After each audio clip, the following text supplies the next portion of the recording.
È previsto l'intervento ora di Carlo Cacciamani. Eccolo.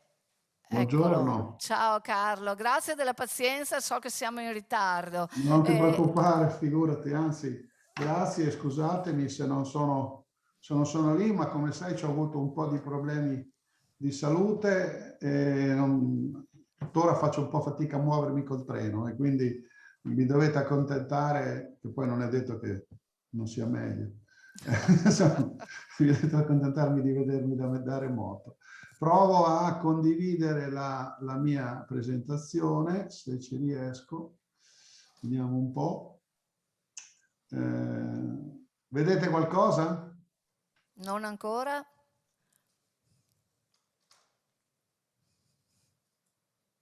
Ecco.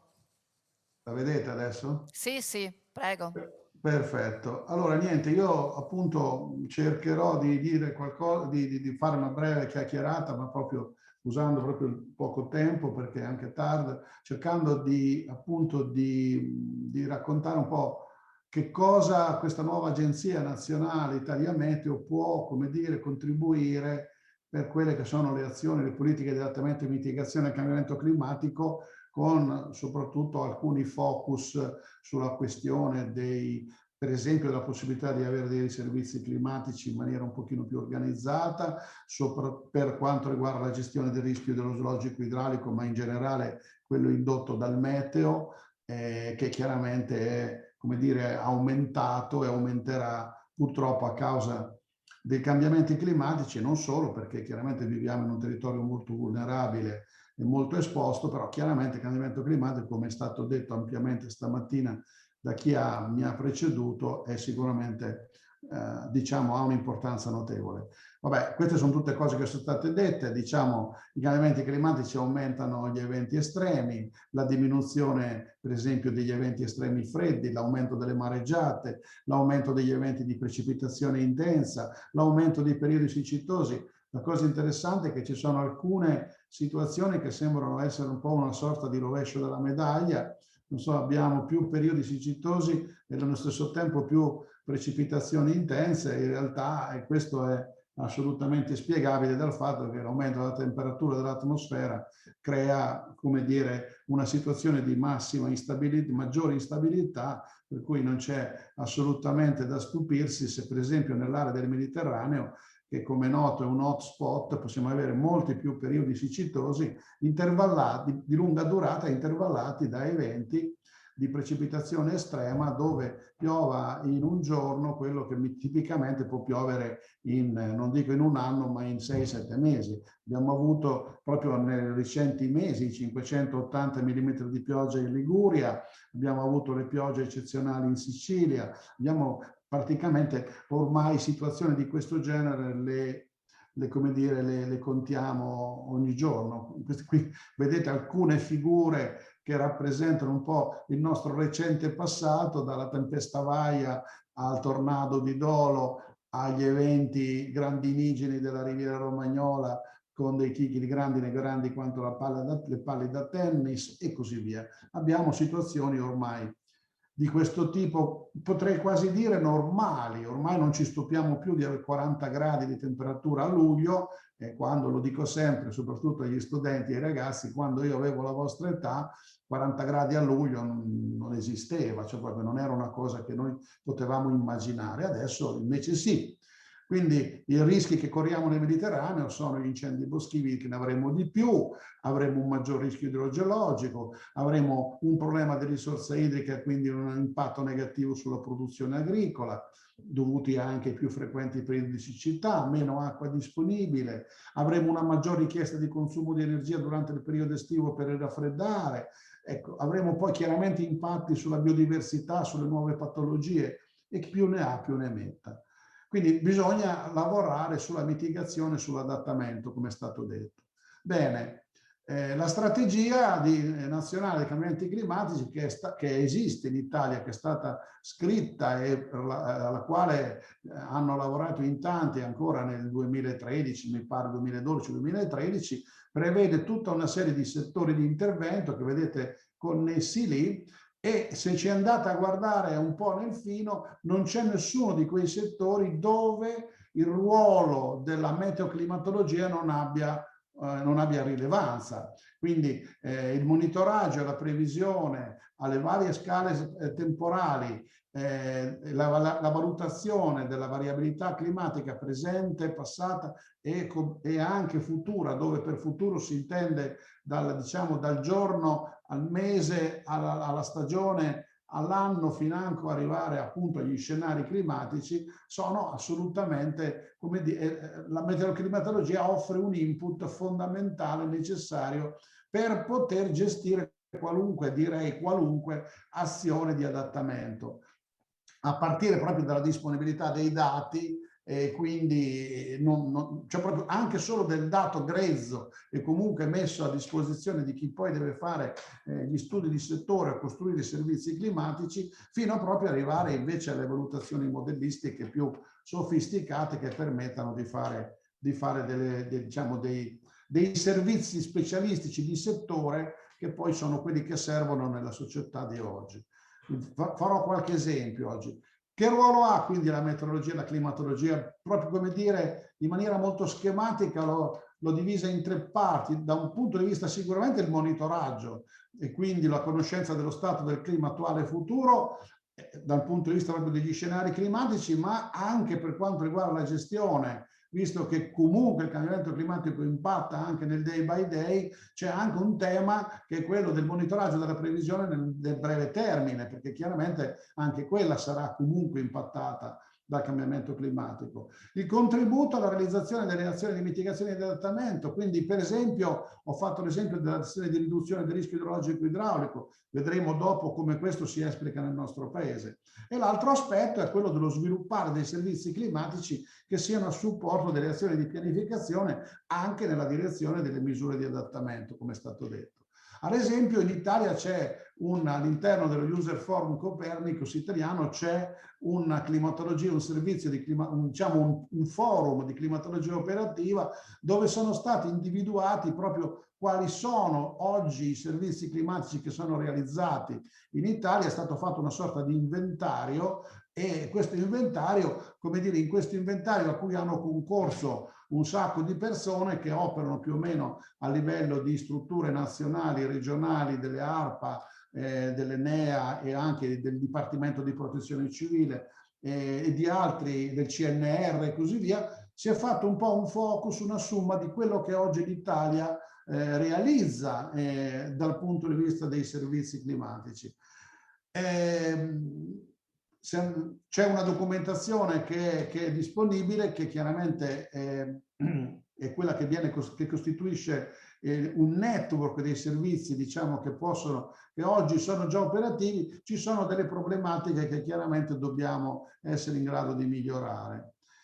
Per quanto riguarda invece il discorso della gestione del rischio, sappiamo benissimo che la gestione del rischio si attua attraverso sia le misure strutturali, no, che attengono alle regioni, le autorità di distretto, eccetera, della messa in sicurezza dei territori, attraverso anche alla costruzione di opere di difesa, no? Tipo non so, le casse d'espansione, per esempio, come primo esempio che mi può venire in mente, il consolidamento degli argini fluviali. Ma poi ci sono anche invece le azioni del tempo reale, perché se è vero che i fenomeni estremi sono in crescita e cresceranno dal punto di vista della frequenza d'occorrenza, è chiaramente altrettanto vero che il sistema, per esempio, di early warning o di allertamento, che dir si voglia, sarà sollecitato più spesso di quanto non succeda oggi e quindi le attività di messa in sicurezza nel tempo reale, che è l'obiettivo, no? Delle allerte che oggi vengono appunto emanate dal sistema dei centri funzionari, che è un sistema federato Stato e Regioni, come credo ormai tutti sappiano, che poi si realizza in questa diffusione dei cosiddetti codici colore sulle varie aree di allertamento che rappresentano condizioni di rischio futuro. Bene, queste situazioni chiaramente cresceranno di frequenza e di occorrenza e quindi la società dovrà essere più pronta e di nuovo un raffinamento delle conoscenze nel settore della meteorologia, in questo caso chiaramente andrà nella giusta direzione di essere più pronti per rispondere a questi rischi e quindi le azioni di adattamento al rischio idrogeologico di tipo non strutturale sono essenzialmente i sistemi di early warning che devono essere ottimizzati per quanto riguarda poi la sicurezza dei cittadini. Del tutto diverso, per esempio, sono i servizi di tipo climatico che invece vengono, qui ho fatto un esempio di quello che viene fatto in Emilia-Romagna,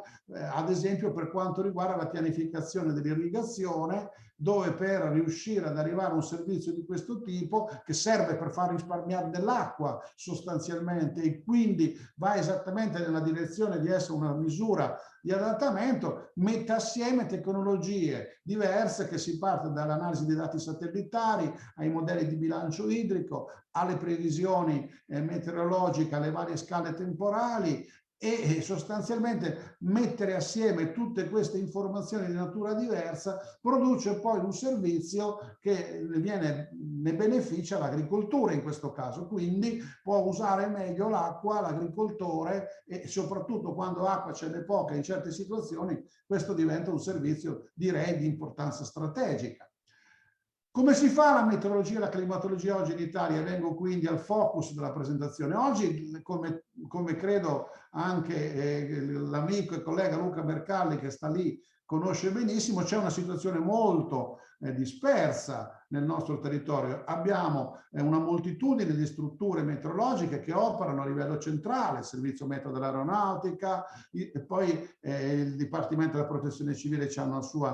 suo settore meteo, c'è un settore meteo anche all'interno di altre strutture nazionali, in agricoltura per esempio, e poi ci sono i servizi meteorologici regionali che oggi stanno all'interno delle ARPA, in molti casi, in altri casi stanno dentro le regioni, poi ci sono i laboratori per esempio del CNR o di altre strutture di ricerca che in certi casi, in molti casi hanno anche sviluppato dei servizi operativi. Ecco, c'è una grande ricchezza, proprio una grande ricchezza di disponibilità, di competenze, eccetera, ma c'è anche, se non facessimo una sorta di SWOT analisi di più e di meno, abbiamo a fronte di una grande vitalità di molti prodotti, servizi, di una rete di monitoraggio esistente ed efficiente, con 1000 difficoltà, non ultima quella di gestire per esempio le manutenzioni, a fronte di questa grande vitalità che poi vi è più aumentata con l'esplosione delle tecnologie del web, degli smartphone, eccetera, c'è dall'altra parte una scarsa governance unitaria nazionale, che poi questo determina anche determina delle capacità non proprio ottimali per soddisfare le esigenze di tutti gli stakeholder che operano a livello locale, ma che operano anche a livello nazionale. Si è parlato prima delle varie, come dire, scale spaziali a cui le attività di adattamento devono essere espletate, dal singolo comune fino alla regione, allo Stato. Ecco, è necessario che ci sia una governance che oggi un pochino si fa fatica ad intravedere, anche perché manca, per esempio, o perlomeno mancava forse una struttura di governo anche della meteoclimatologia. Questo produce un'eccessiva duplicazione di sforzi e quindi di costi, e poi c'è una frammentarietà che non ci aiuta neanche, per esempio, dal punto di vista della progettualità che perdiamo nei confronti di altri paesi che sono più coesi e che quindi hanno una capacità di attrarre risorse probabilmente superiore alla nostra.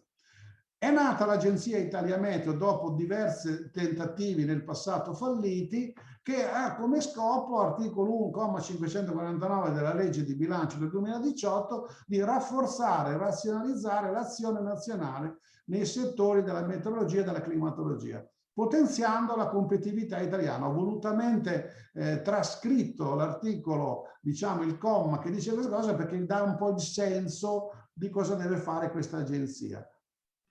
Alcuni aspetti rilevanti sono quello di coordinare le attività in termini di meteorologia e climatologia, attraverso sia un'attività centrale che deve essere svolta, la sede centrale, ricordo, sarà a Bologna, sia attraverso la collaborazione stretta con quelli che sono i cosiddetti enti meteo, che sono stati definiti e sono diciamo quelle istituzioni che operano a livello il più delle volte regionale o anche delle province autonome, ma anche di strutture centrali che comunque hanno un'attività anche operativa, per, come dire, concorrere alla metrologia nazionale. Sarà il riferimento ufficiale dei dati italiani, questo è scritto nella norma,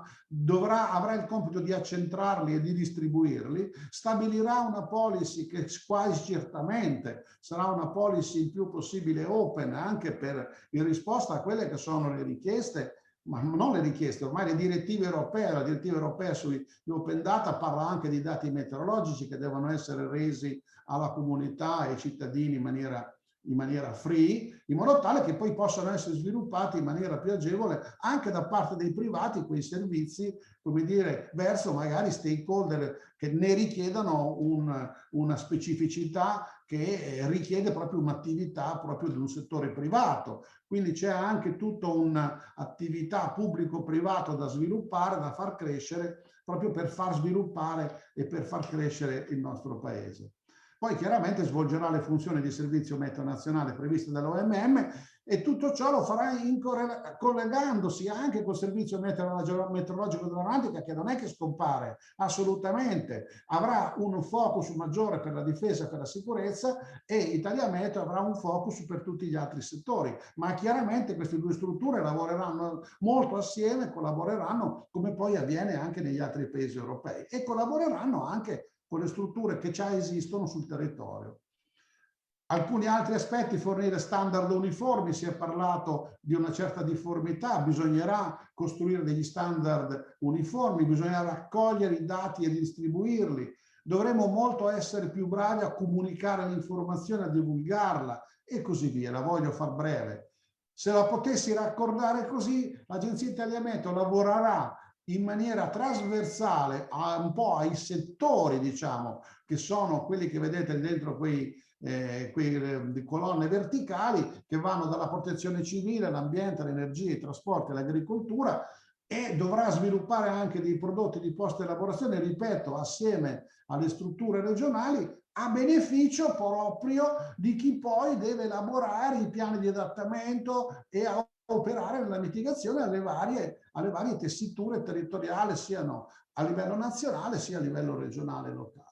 Per quanto riguarda ad esempio l'ottimizzazione del sistema di allertamento, è un unico esempio che voglio fare, che oggi chiaramente per poterlo migliorare dobbiamo operare sia sul fronte del migliorare la previsione e il monitoraggio, sia sul fronte delle capacità di comunicare le allerte ai cittadini, che sarebbe la scatolina rossa, sia da un punto di vista di migliorare la capacità del popolo, della gente, delle popolazioni, di per esempio, come dire, mettersi in sicurezza, di riconoscere, di capire il senso delle allerte, che oggi così spesso non è. C'è quindi questa triplice attività da svolgere, una tipicamente tecnico-scientifica, una proprio di comunicazione, direi tecnologica, e una proprio formativa nei confronti dei cittadini, alla quale per esempio l'Agenzia Italia Meteo può concorrere assieme alle strutture che già operano. Direi che per ultimo abbiamo la questione dei servizi climatici. Oggi, se posso raffigurare, questa è una slide che ho fatto vedere in un seminario Copernicus,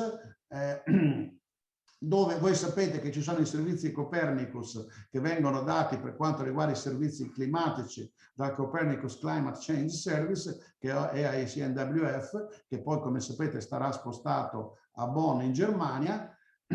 che fornisce una quantità di prodotti e di servizi in maniera free, e questi prodotti oggi vengono e arrivano anche sul nostro territorio e sono gestiti in maniera tutto sommato abbastanza autonoma da una gran, come dire, moltitudine di strutture, che una parte di quelle le vedete rappresentate in quella box, che utilizzano anche i dati locali delle informazioni sul territorio per costruire quelle che sono dei veri e propri servizi climatici a beneficio delle comunità a valle, che siano l'agricoltura, i trasporti, il settore del turismo, eccetera. Però oggi c'è un debole coordinamento tra tutti questi attori, e quindi il problema principale che è determinato da questo coordinamento è la duplicazione degli sforzi, la scarsa capacità di servizi per esempio a scala nazionale non ci sono, perché c'è una difficoltà proprio a comunicare. Ecco, Italia Meteo dovrebbe aiutare a fare da coordinamento di queste attività che oggi sono svolte e che rimarranno svolte in buona parte da chi già le sta facendo, però avrà un compito, oltre quello di essere un servizio meteo nazionale, di tenere un pochino le fila anche di tutti questi attori che nel gergo della norma dell'Agenzia Italia Meteo si chiamano enti meteo, che chiaramente dovrà in qualche maniera coordinare molto di più di quanto non sia stato fatto fino adesso. Oggi c'è una legge che lo impone, fino adesso c'era una sorta di, come dire, ci doveva essere una sorta di autogoverno, ma non c'era un'imposizione, adesso c'è un'imposizione di norma che dice che questo coordinamento ci deve essere. La sfida che ci aspetta è quella proprio di riuscire a farlo, e per riuscire a fare il coordinamento tra 3, 4, 5, 6 istituzioni bisogna che tutte le istituzioni aderiscono a questo idea, anche se talvolta potrebbero immaginare di perdere qualcosa di sovranità, comunque sentono di dover per forza mantenere, così però c'è sempre il rischio di perdersi delle opportunità, perché la frammentazione purtroppo ha come controeffetto quello di perdersi delle grandi opportunità nei confronti, per esempio, di strutture molto più europee che operano a livello nazionale, che chiaramente hanno una capacità anche attrattiva di fondi europei, per esempio, non certo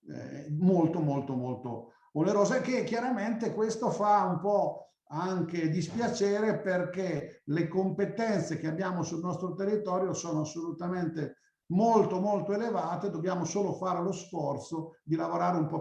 pochino più assieme. Italia Meteo ha, come dire, come sua mission quella anche di cercare di andare, di permettere questo obiettivo che venga ottenuto. Direi che